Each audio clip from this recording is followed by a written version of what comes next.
vás zase zdravím. Dneska byl hodně divoký den.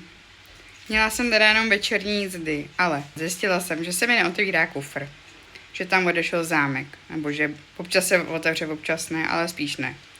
Jenomže zítra odjíždíme na dovolenou na týden. A takže jsme se ještě včera večer, než zavřeli v jednom autoservisu, kam jezdím, tak jsme se tam stavěli, jestli by se nám na to nemohli podívat.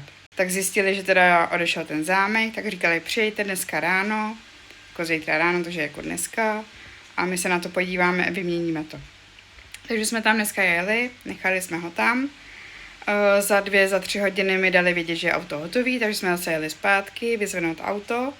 Do toho jsem čekala, až se mi ozvou z práce, abych odvezla auto na naše sídlo. Přes ten týden dělají ty polepy, jak jsem říkala. A ještě jsem musela jít do myčky, aby to nebylo zasviněný, aby to nelepilo na špinavý auto. No, takže dneska je toho jako fíha jako fakt dost.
U zvedacího mostu.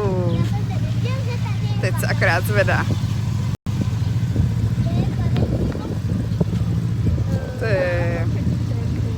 Auto musí stát, tady je závora spadla.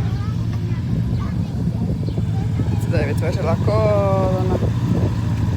Tak jsme konečně dojeli k moříčku. Co teda tady bylo jako blázen.